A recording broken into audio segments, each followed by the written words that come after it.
This video will show you how to remove and replace the motor on Kenmore and Whirlpool electric dryers.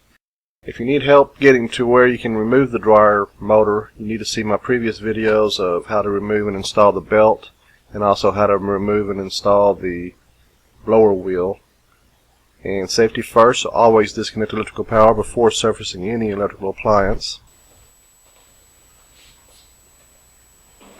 Here we show them removing the drum. And once you've gotten down the back removed and removed the lint trap tube or blower tube to where the blower wheel is exposed, then we'll be ready to remove and install the motor. But we need to go ahead and get these out of the way first. So like I said, the detailed instructions on getting to and removing these items are on my other videos, so review those if you need to. And once those are gone and out of the way, you have complete access to the motor. First thing we need to do is remove these clips, and they're like well, they're kind of like a clip that very tight on there, and I use the channel lock pliers to grab a hold of the ear and just pry it away from the clip mount and then pull it off. You can see the slots.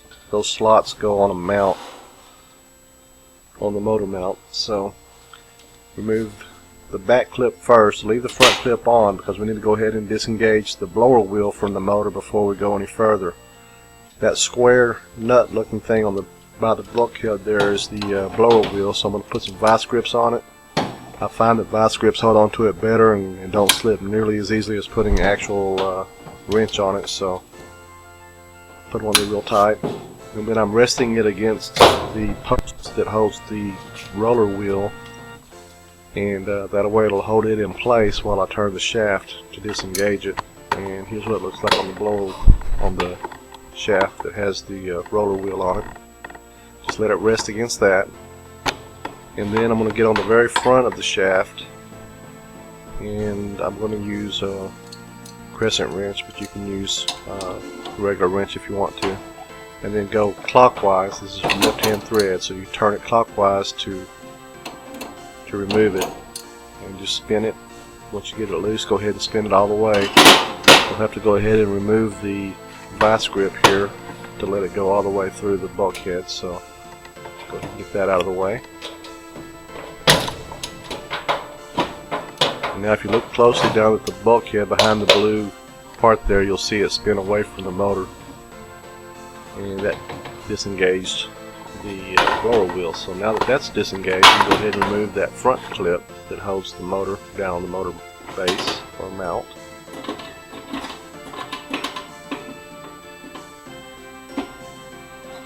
Again, I find it's a lot easier to remove them with a pair of channel locks. Some people use the screwdriver and hammer to remove them with as well, but I use the channel locks.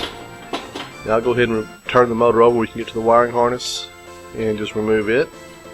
It's got little tabs on each side of it. Just pry those up and over the notch. That's out of the way.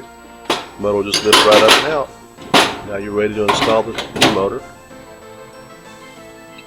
Okay, now you can see that the blower wheel is still there. You're going to go ahead and just kind of feed that shaft into where the blower wheel is and set the motor where it's on the motor mounts properly.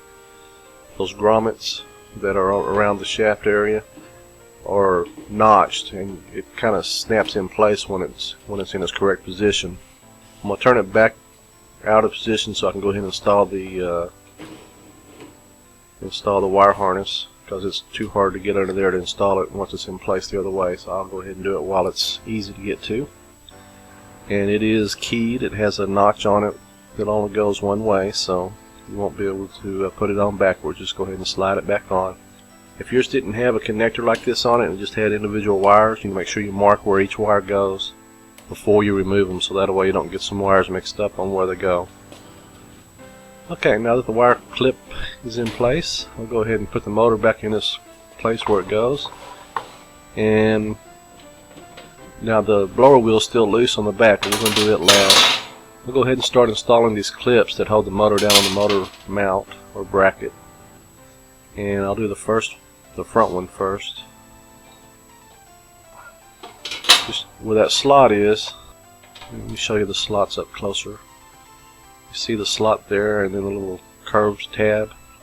Well, just put the slot on the notch on one side and then fold it over to the other side, and it'll still be loose, of course. And then on that one, to get it to go in place, take a screwdriver, flat blade screwdriver, and just kind of line it up there and then give it a good sharp tap, and that'll knock it in place. Pop right on into place. And then the back one does the same thing. It has slots on it, it has notches as well. So line one side up, get it properly aligned to the other side to where you can get the screwdriver down in there and pop it in place as well. Sometimes it's hard to get them to pop in place on the back one. You can go ahead and use the vice grips as well to do it, or rather not vice grips, but use the channel lock. And get it situated there. I'll go ahead and pop it in place. There we go. Okay, just take the screwdriver and give it a good sharp tap, and there it is, installed. Okay, now that the motor's installed, go ahead and put a vice grips on the front of the motor shaft, tighten it down, and then let it lean against the body of the dryer there.